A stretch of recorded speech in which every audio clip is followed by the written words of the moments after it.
On my wedding at 72, my children said, "We won't come. You're embarrassing the family. He's marrying you for money." They didn't show up, and I got married without them. But a week later, they found out that my new husband was... Good day, dear listeners. It's Clara again. I'm glad you're here with me. Please like this video and listen to my story till the end, and let me know which city you're listening from. That way I can see how far my story has traveled. My name is Dorothy Callahan. I was born in 1952 in a small town in Ohio, the kind of place where people waved at neighbors they didn't like and smiled through every ache. I learned that skill early. I used it for most of my life. For 41 years, I was married to Gerald Callahan. A good man, a quiet man, the kind who brought coffee without being asked and fixed the porch steps before you noticed they were loose. We raised 2 children together, my son, Richard, and my daughter, Patricia. We sent them to college. We danced at their weddings. We held their babies. And then, in the spring of 2018, Gerald sat down after breakfast and simply didn't get back up.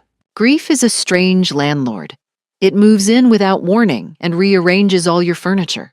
For 2 years after Gerald died, I lived in the house we'd shared for 3 decades in Maple Grove, outside Columbus. I kept his coffee mug on the counter until I didn't. I kept his reading glasses in the kitchen drawer until one Tuesday I put them in a box and drove it to the church donation bin and cried the whole way home. Life continued, the way it always does, not because you want it to, but because it doesn't ask permission.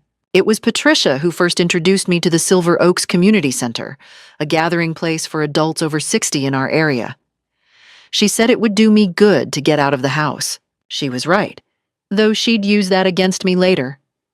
It was there, in the spring of 2020, at a watercolor class neither of us had any talent for, that I met Edward Whitmore. Edward was 74 years old, a retired civil engineer from Michigan who had moved to Columbus after his own wife passed, 3 years before Gerald.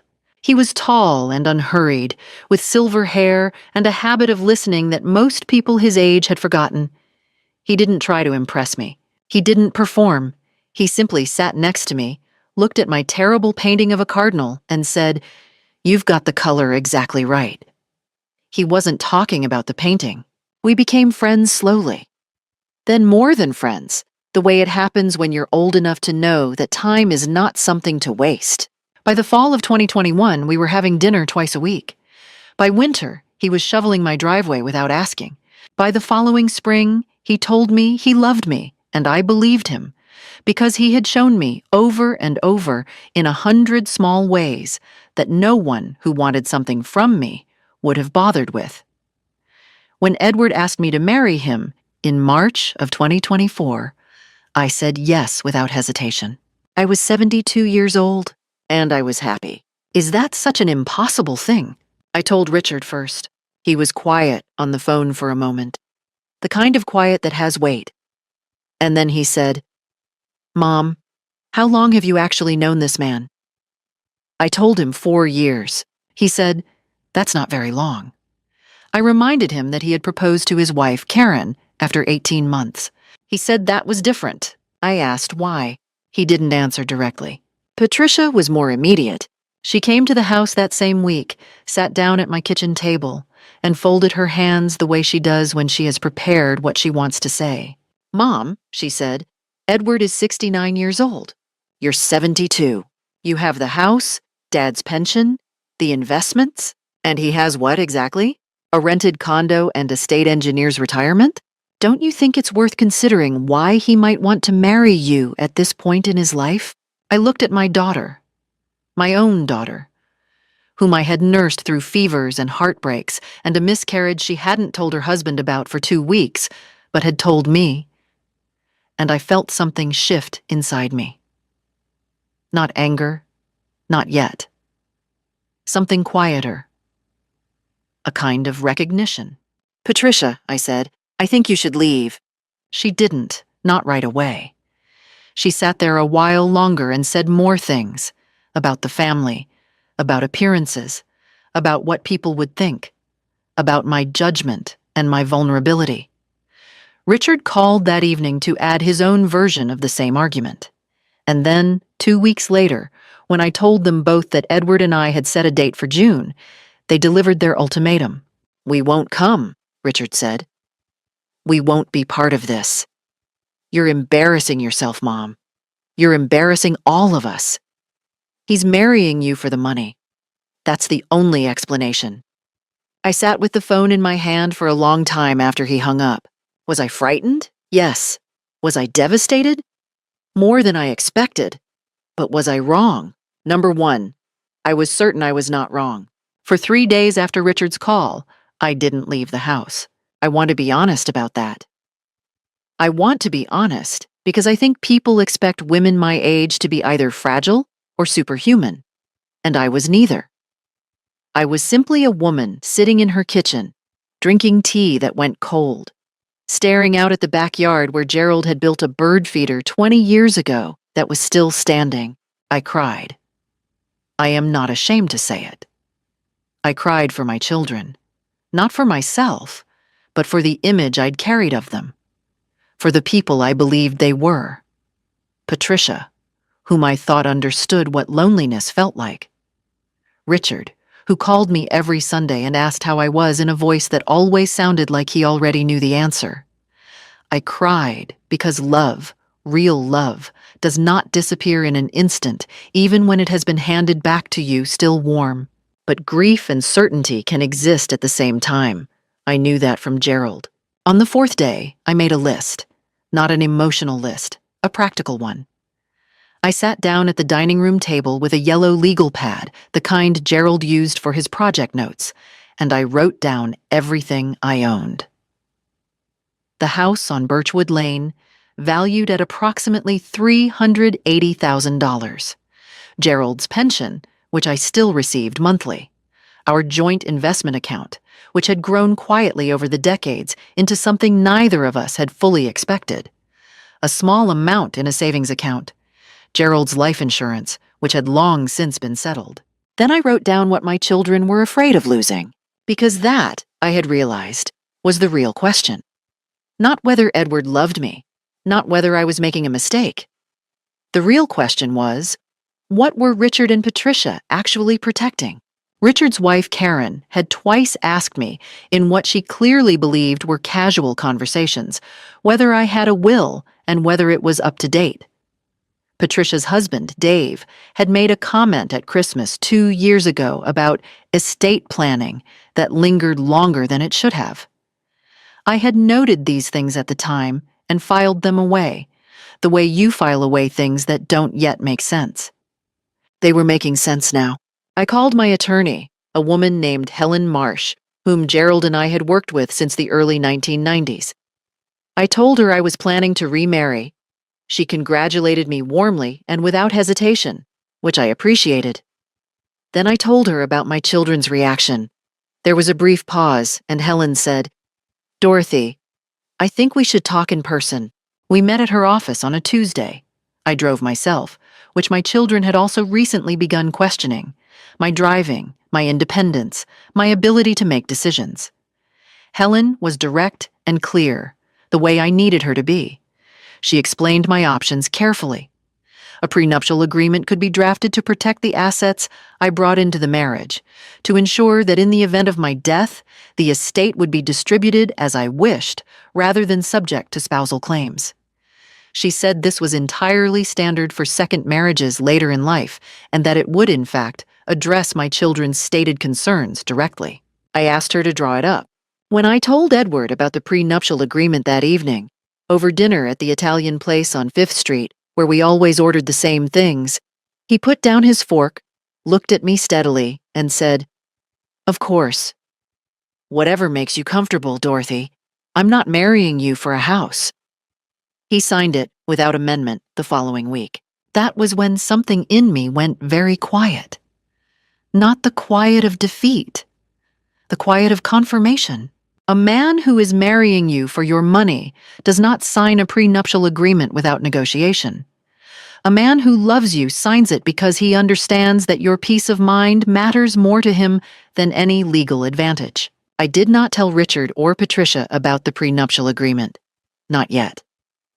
I was learning, perhaps late in life but not too late, that information is not always best shared immediately. Sometimes you hold it. Sometimes you wait. I began to think more carefully about what I actually wanted. Not just for the wedding, but beyond it. I thought about the will Helen and I had discussed, which named Richard and Patricia as equal beneficiaries, but which I was now reconsidering. Not out of revenge, I told myself. Out of clarity. Out of the recognition that the people who receive your estate should be people who respect the life you chose to live. I was 72 years old. I had earned every dollar and every year, and I was beginning, for perhaps the first time, to think about them entirely on my own terms. The wedding was scheduled for the 14th of June. There was planning to do, and I intended to do it. I had never planned a wedding without Gerald. 30 years ago, he had stood beside me while we chose flowers and argued mildly about the reception menu, and he had ultimately deferred to me on everything except the song for the first dance, which had to be Sinatra, and which I had agreed to without protest. Planning this wedding was different. There was no one standing beside me in the same way, but there was Edward, who called every morning at 8 o'clock and always asked what he could do to help. And there was my friend Carolyn, a woman I'd known for 20 years, who showed up on a Saturday morning with a yellow notepad of her own and announced that she was, for all practical purposes, my wedding coordinator. Carolyn was 70 years old and had been divorced twice and remarried once and was, therefore, a credible authority on second ceremonies. She had opinions about flowers. I let her have them.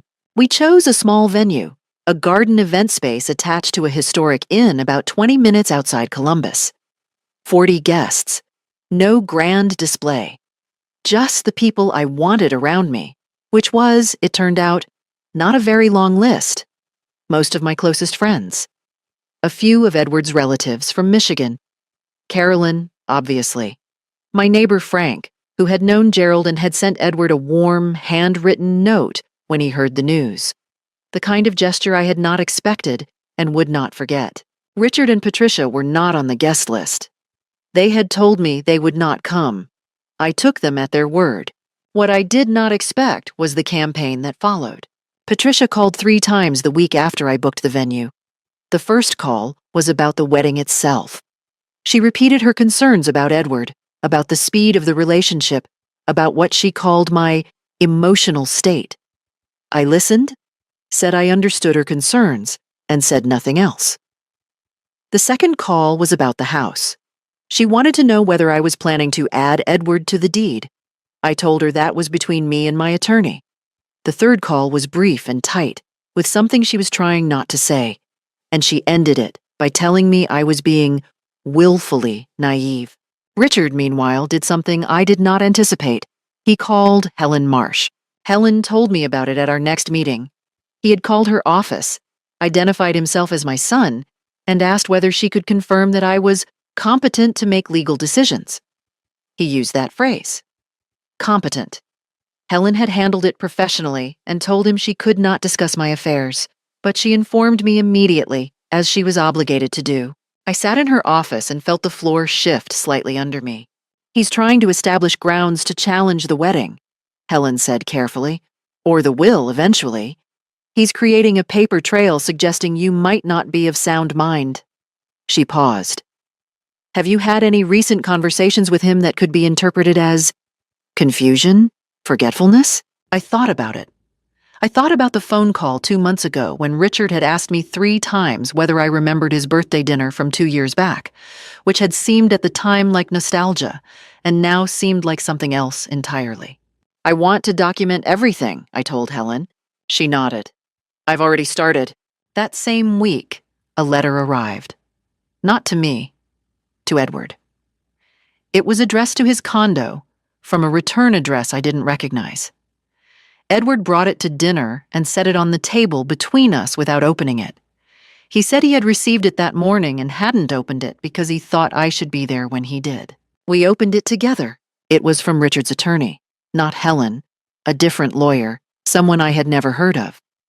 The letter was careful and legalistic, but the core of it was plain. It suggested that Edward was engaged in a relationship with a vulnerable older woman for the purpose of financial exploitation, and that if the marriage proceeded, the family reserved the right to pursue legal action. Legal action? My son was threatening to sue my fiancé. Edward set the letter down. He looked at it for a moment, then looked at me. "What would you like to do?" he asked. "Is that not extraordinary?" "Not." "This is outrageous. I am furious." "Not. Perhaps we should reconsider." "Just, what would you like to do?" "I would like," I said slowly, "to proceed. And I would like Helen to respond." Helen responded. Her letter was 3 paragraphs long and stated, among other things, that her client was a competent adult, that a prenuptial agreement had already been executed protecting all premarital assets, and that any further communication of this nature would be treated as harassment. Richard did not call me for 2 weeks after that. Patricia sent a text message that said only, "You're making a terrible mistake." I kept both the text and the letter. I was keeping everything now. The will was the plan. Not because I wanted to hurt my children. I want to be clear about that, even now, looking back. It was not an act of revenge. It was an act of clarity, of finally seeing what my estate meant, and deciding, with full consciousness, what I wanted it to mean. Helen and I had several more meetings. We went through every asset carefully. The house, the investments, Gerald's pension, the savings. I had also, some years earlier, taken out a small life insurance policy of my own, separate from the one Gerald left me, naming Richard and Patricia as beneficiaries as a matter of course. I reviewed that too. The new will I signed in May of 2024, 1 month before the wedding, did several things. It provided for Edward. Modest provisions, nothing extravagant. A man who did not want or need my money, but who deserved to be protected by it, should I go first. It established a charitable trust to receive a meaningful portion of the estate, directed toward the hospice organization that had cared for Gerald in his final weeks, a gift I had long wanted to make and kept deferring. And it adjusted the portions for Richard and Patricia. They were not cut out entirely, but they were no longer equal or primary. I did not tell them. What I did tell them, what I decided in early May to tell them, was that I had named Edward in the will at all, a small disclosure, carefully timed. I asked Helen how to do it in a way that was factually accurate but strategically placed. She understood. Richard found out from Karen, who heard it from Patricia, who had apparently been speaking to her own attorney, who had asked the right questions of the wrong people. The call came on a Wednesday morning, while I was in the garden, deadheading the rose bushes Gerald had planted the spring before he died. "You put him in the will." Richard's voice was flat and cold. "You actually put a stranger in Dad's will." "It is not your father's will," I said. "It is mine." "This is insane, Mom. This man has... You've known him 4 years. 4 years. Do you have any idea how easy it is to manipulate someone in your..." He stopped. "In my what, Richard?" He didn't finish the sentence. He didn't need to. The word he hadn't said floated there between us: condition, situation, age. "Patricia and I are coming over," he said. "This weekend. We need to talk about this properly." "You are welcome to come," I said, "but there is nothing to discuss." They arrived Saturday morning, both of them, with their spouses.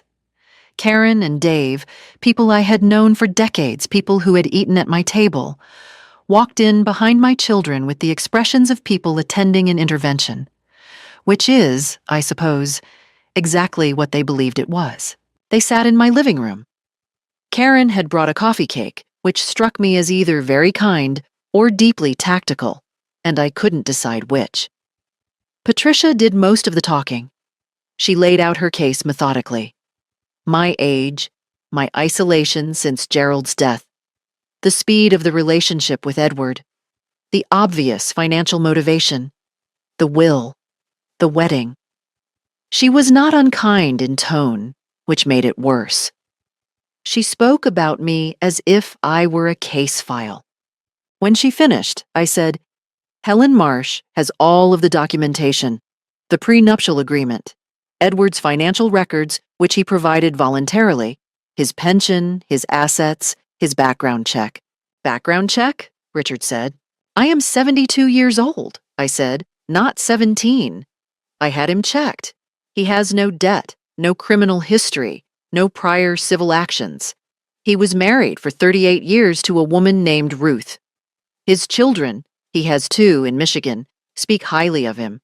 I have met them both. Have you? The room was quiet. Dave started to say something about protecting the family legacy, and I stood up. I stood up, which I don't often do mid-conversation, and I said, this house, this family, this legacy, I built it. With your father. And I will decide what becomes of it. I will hear no more today. They left, not warmly. Richard sat at the door, quietly, privately, so only I could hear. You're going to regret this. He did not say it like a warning. He said it like a promise. I closed the door. I stood in the hallway for a long moment. My hands were steady, which surprised me. My heart was not quite steady, but it was moving forward, which I decided was enough. After they left, I called Carolyn. I told her what had happened. She said, "Good.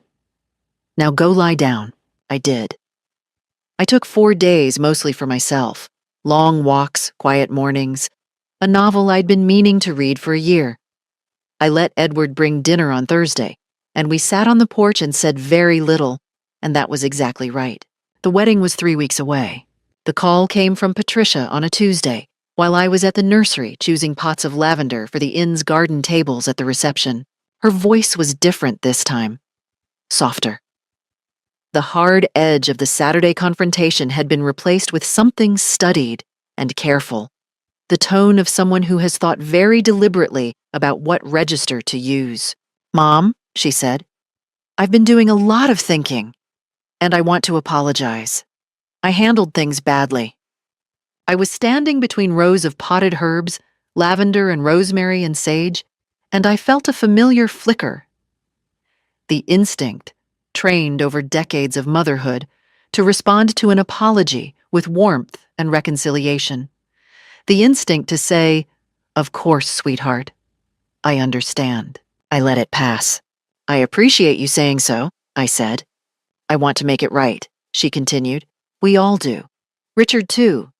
We were scared for you, Mom, and we went about it the wrong way. But we love you, and we want to be part of your life." A pause. "We want to come to the wedding." How easy it would have been to say yes. How deeply a part of me wanted to. But I had learned, over these past months, to listen, not just to the words, but to the architecture of them. The what and the when and the why now. Why now? The wedding was 2.5 weeks away. The will was signed. The prenuptial was signed. What had changed? "I'm very glad to hear that you're feeling differently," I said. "Let me think about it and I'll call you back." "Mom, the venue—" "I'll call you back," I said, and ended the call. I finished choosing the lavender. I paid for it. I drove home, put the kettle on, and sat at the kitchen table with my phone face down and thought carefully. The offer felt like a gift, but gifts can be Trojan horses. If Patricia and Richard came to the wedding, came back into the circle, what came with them? What conversations would be had with Edward's relatives? What would Karen say to whom? What new observation about my state would find its way into a legal document somewhere? I did not call Patricia back that day. Instead, I drove to Carolyn's house. Carolyn has a small back porch with a pergola she built herself, partly, and she makes very good iced tea from actual tea rather than powder. We sat there, and I told her everything. The call, the soft voice, the apology, the instinct I'd felt and then stepped back from. Carolyn listened without interrupting. Then she said, "Dorothy, do you actually believe she's sorry?" I thought about it honestly. "I believe she's frightened," I said. "I think she's realized that I'm serious, and I think she's trying a different tactic." Carolyn nodded. "So what do you want?" What did I want? Not punishment, not warfare. But not false peace either. Not the performance of family harmony over a truth that everyone in the room knew was a performance. I want my wedding to be my wedding, I said, not a negotiation. Carolyn raised her glass. Then have it.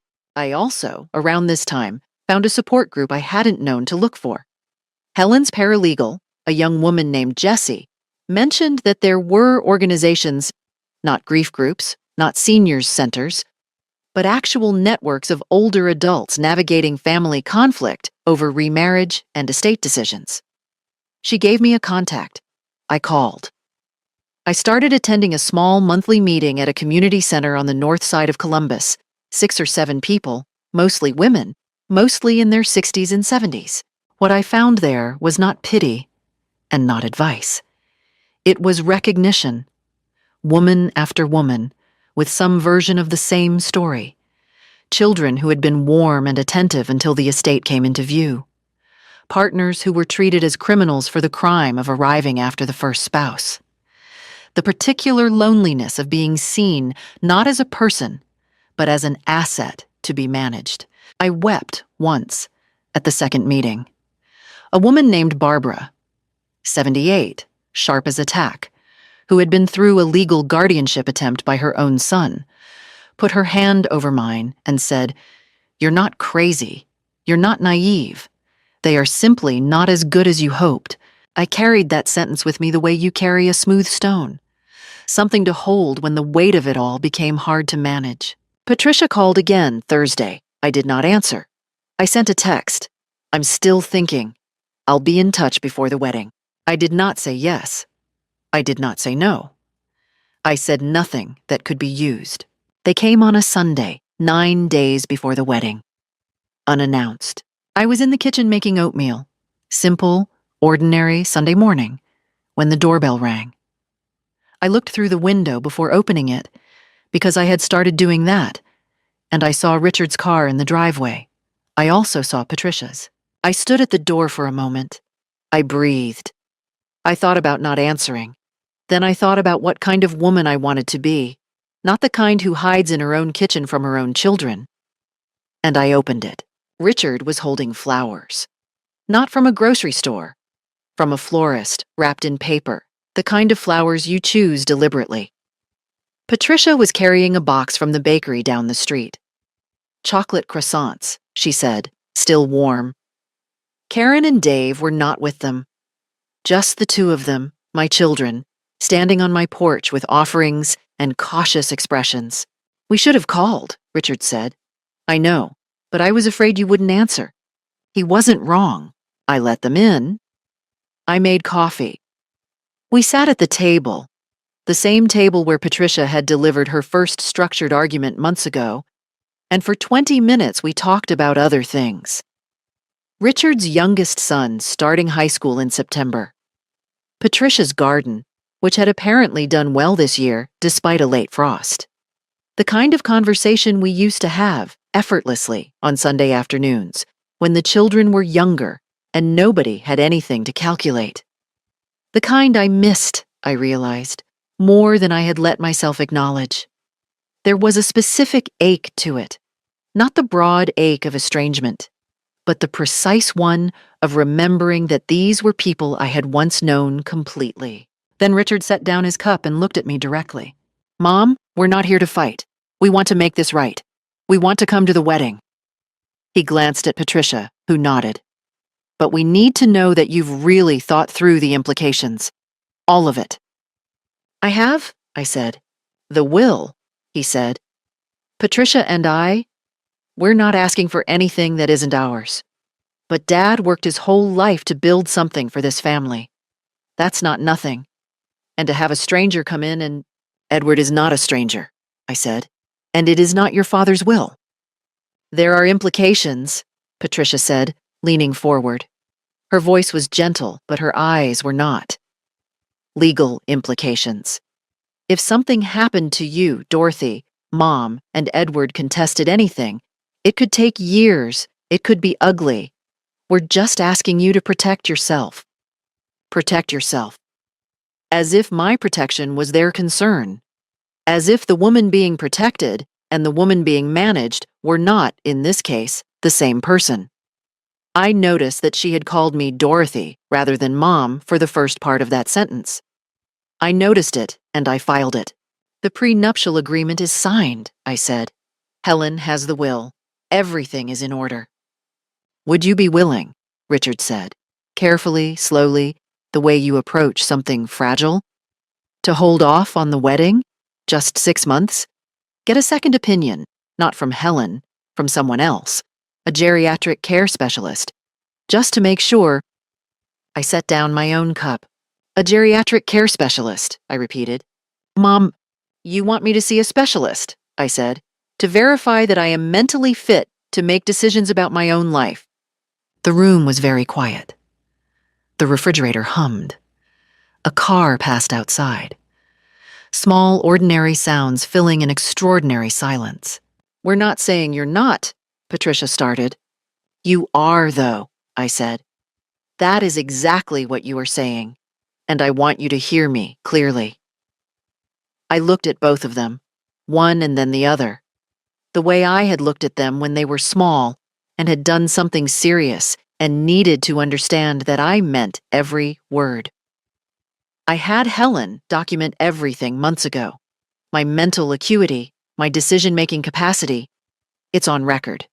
2 witnesses, a notary, and my physician's written assessment. Because I knew, from the moment Richard called Helen's office, where this was going. Patricia's expression flickered. Something behind her eyes shifted. Surprise. And then something harder. How did you know about that?" Richard said. "Because Helen told me," I said, as she was required to, "and because I am not naive, and I am not confused, and I am not, as you both seem to wish I were, incompetent." Richard stood up.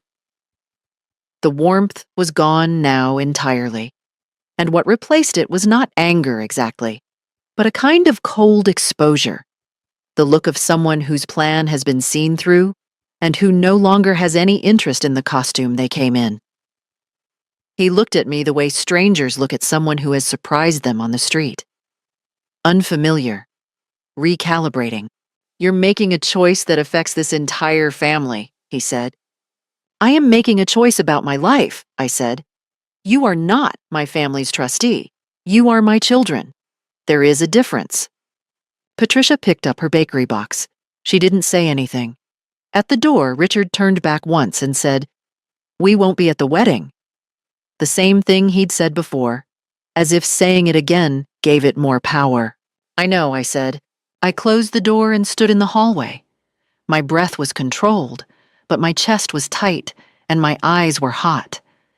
I gave myself a moment, just a moment, to feel the full weight of it. These were my children. The people I had chosen not to love, because you don't choose that, but to build my life around. And they were standing on the other side of my door, and they were strangers wearing familiar faces. Was I frightened? Honestly, yes. Not of them, exactly, but of the long path still ahead. Of the grinding possibility of a legal battle at an age when I wanted nothing more than peace and morning coffee and the company of a man who asked what I needed before I asked myself. Of the loneliness that might settle in if I let it. Not the grief loneliness of losing Gerald, but the stranger loneliness of being misunderstood by people who were supposed to know you best. But fear, I had learned, does not have to be the end of the sentence. Sometimes it is merely the beginning of what comes next. I let the fear exist. I didn't fight it or dismiss it. I simply noted that it was there, alongside something else, something quieter and steadier, that had not moved at all. I picked up the phone and called Edward. The 14th of June arrived with clear skies and a humidity that my knees registered before my eyes did. Carolyn arrived at 8 in the morning with a travel steamer for my dress and the calm efficiency of a woman who had decided that today was going to be exactly right. And so it was going to be. She adjusted my collar, handed me a glass of water I hadn't thought to pour for myself, and said, "You look wonderful in a voice that didn't leave room for argument. I believed her. The inn was 20 minutes outside Columbus, in a township where the landscape opens up and there are actual trees, not parking lots, between buildings. The garden had been set with 40 white chairs, lavender on every table, and a trellis at the front wound with climbing roses that the inn's owner, a woman named Janet, had tended for 15 years. Janet had added a detail I hadn't asked for.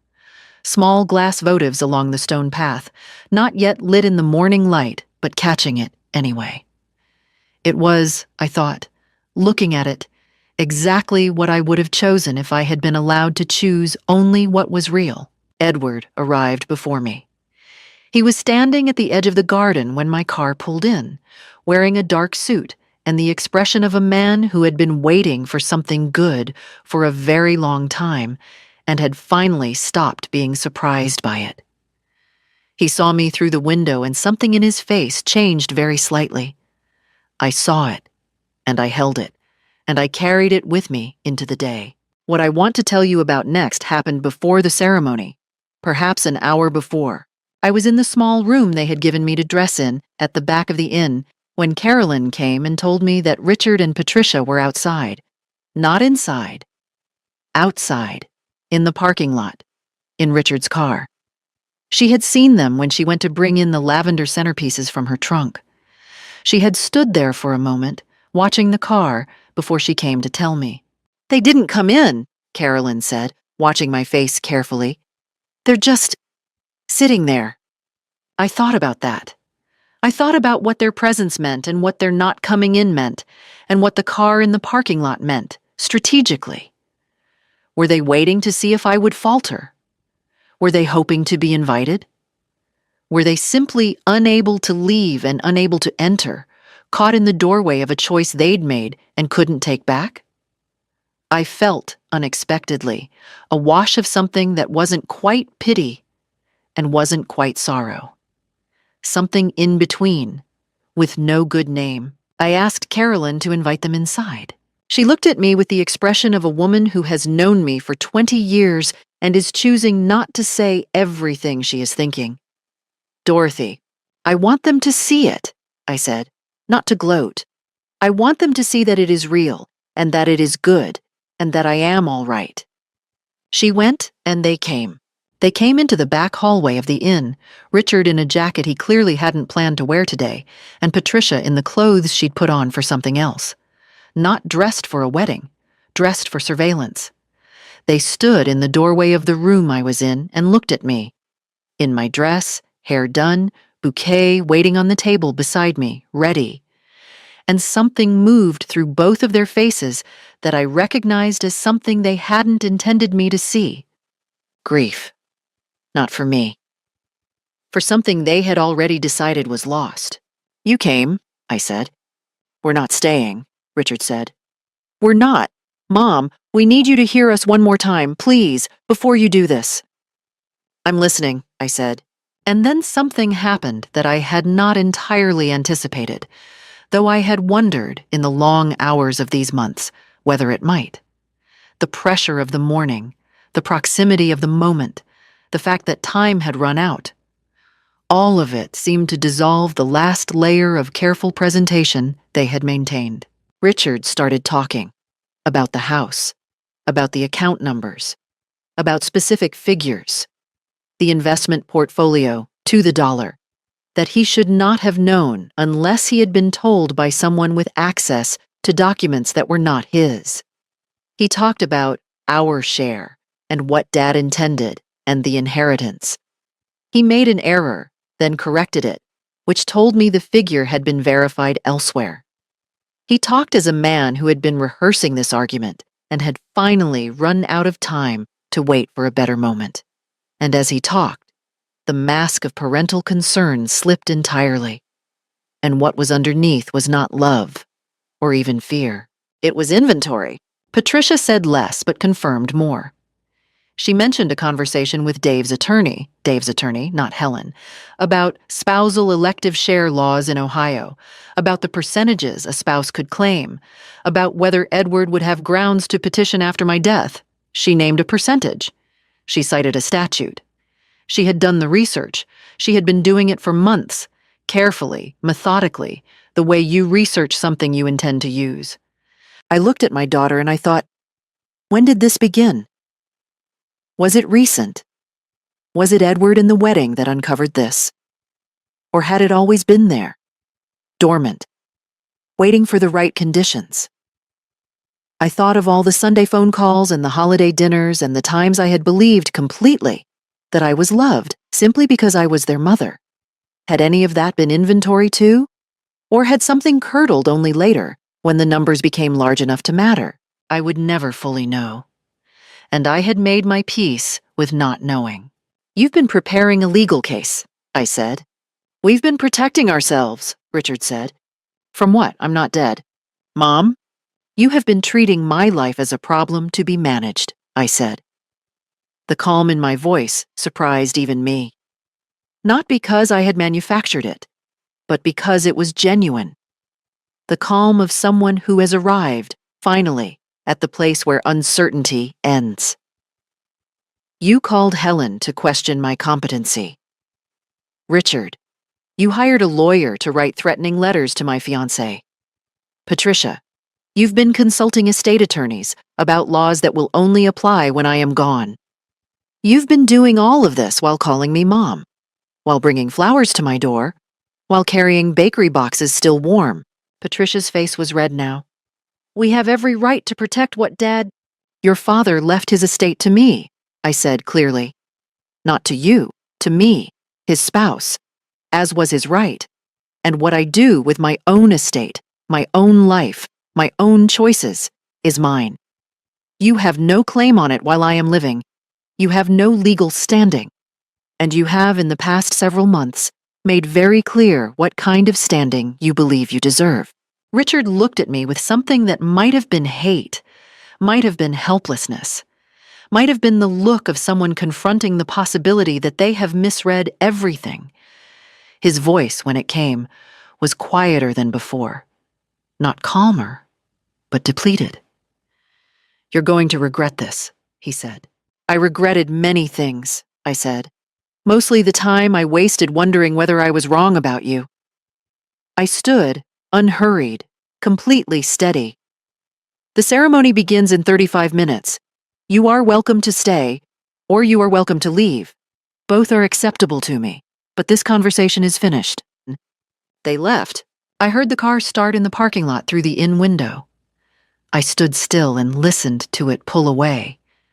Down the gravel drive, past the roses, out of the gate. The sound of it grew smaller, and then was gone. And in the silence that followed, I felt the particular lightness of something that had been suspended for a very long time, finally settling into its right place. Then Carolyn handed me my bouquet, white roses and lavender, and straightened my collar one last time, and I walked out to the garden. Edward was waiting for me at the trellis. 40 people stood when I appeared at the back of the garden, which I had not expected.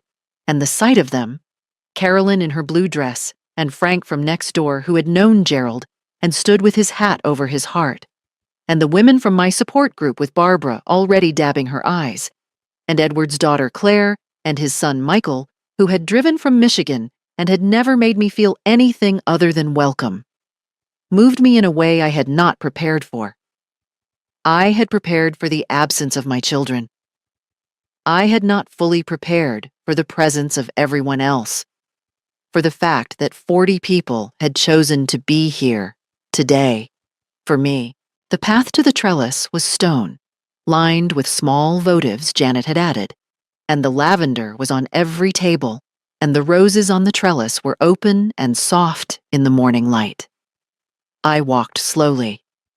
Not because my legs required it, because I wanted to feel every step. The ceremony was conducted by a retired minister named Robert, who had a talent for saying true things simply. He had met with Edward and me twice before the wedding, wanting to understand what we actually wanted said, and he had listened in the particular way that some people have, not waiting to respond, but genuinely receiving. What he said at the trellis that morning was short and honest and unadorned.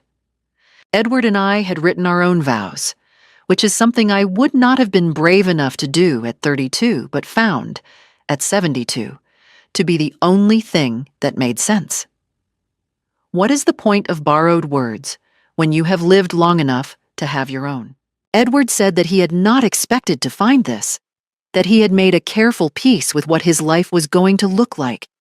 Quieter, smaller, sufficient, that he had resolved not to ask for more than what remained. And then I had walked into a watercolor class and ruined his peace entirely, which was, he said, the best thing that had happened to him in years. He paused, looked at me, and added that my painting of the cardinal had genuinely been very good. And the room laughed, and I laughed, and it was the kind of laughter that arrives only when joy is completely undefended. I said that I had learned, later than I should have, that love at this age is not a compromise with reality. It is not settling. It is a refusal to accept that what remains of life must be only maintenance. That Edward had shown me, in 4 years of small and consistent acts, what a man of integrity looks like when no one is watching. That I had watched, and I had seen it, and I had trusted what I saw. We exchanged rings. Robert said the words. We were married. The reception was in the garden, and then inside, as the afternoon cooled into evening. Edward's son, Michael, made a toast that was funny and sincere in equal measure. He mentioned that his father had called him about me before our second date, which Edward denied, and Michael produced a dated text message, which the room received with great appreciation. Carolyn made a toast that made 3 people cry, including me, because she had known me through Gerald's dying and the dark years after, and said things only she had the right to say. Edward danced with me, carefully and without pretension, to Sinatra.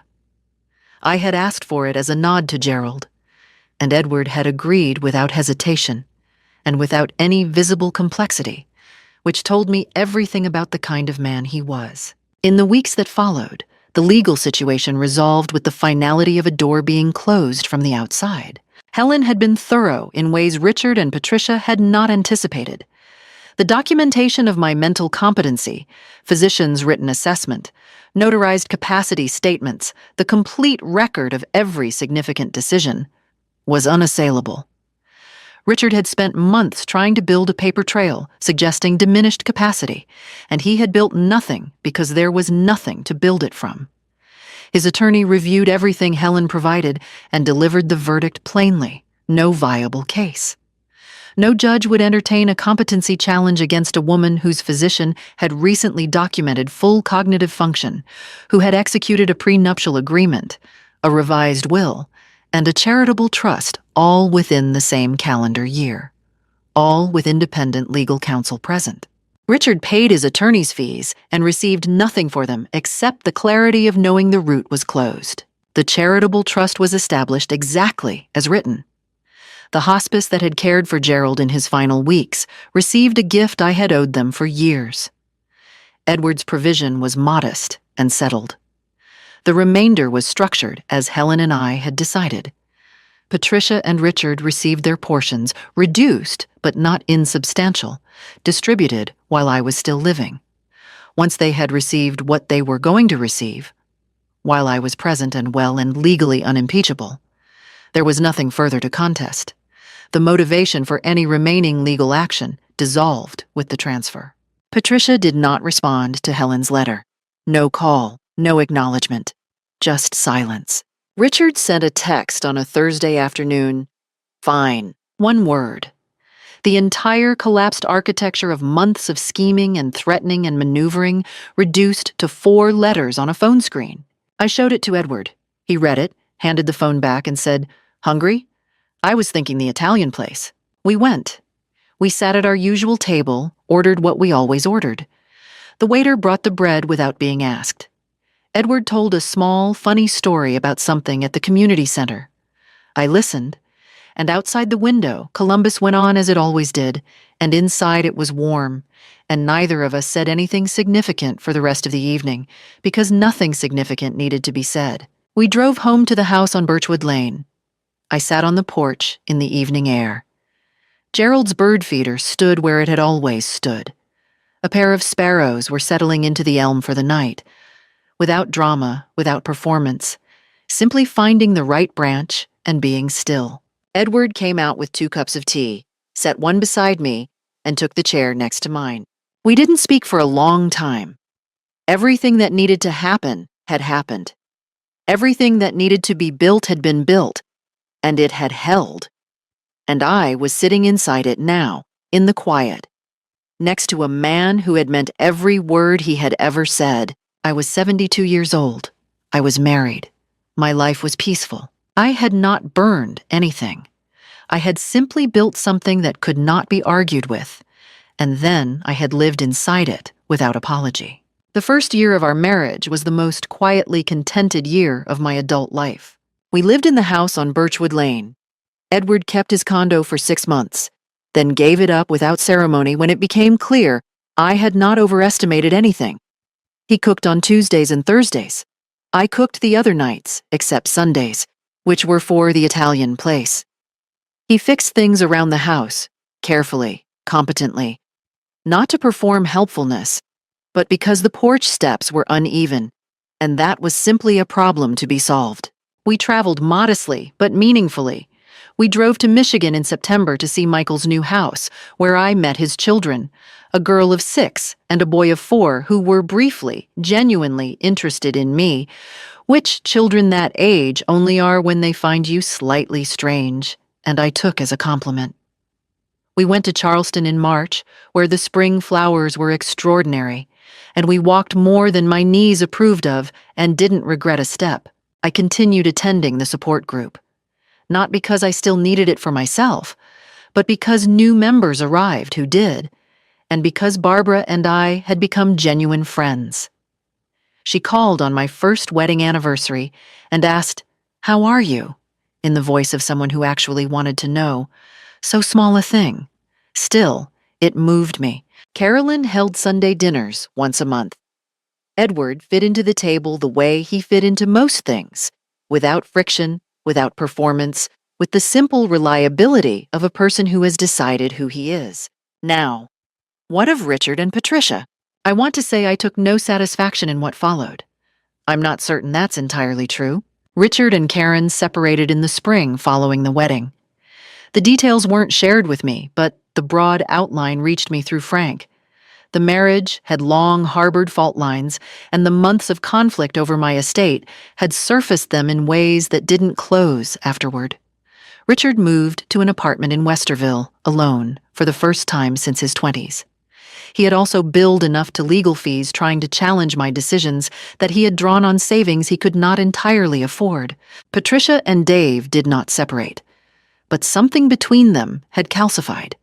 She had spent months obsessing over an inheritance already legally settled and had alienated several mutual friends in the process.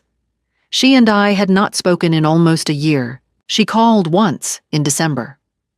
I answered. She said she wasn't sure she'd done the right thing. I said I wasn't sure either. We left it there. Not reconciliation, not nothing.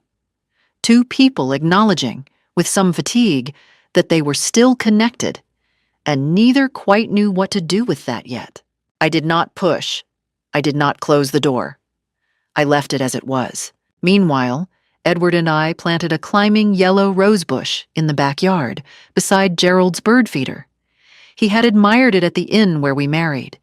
I had ordered it in October without telling him, and when it arrived, he looked at it for a long moment, then looked at me, and said nothing. The nothing he said was very full. We were, at 72 and 75, unremarkably and completely happy. Is that not enough? Is that not, in fact, everything? I learned that happiness in old age is not embarrassing. That your children's fear of losing an inheritance is not the same as love, no matter how many warm croissants they bring to your door. And that protecting yourself legally is not cynicism. It is wisdom earned the hard way. If someone had treated you the way my children treated me, would you have had the courage to say yes anyway? Leave your answer in the comments. Share this with someone who needs to hear it. And thank you, sincerely, for listening.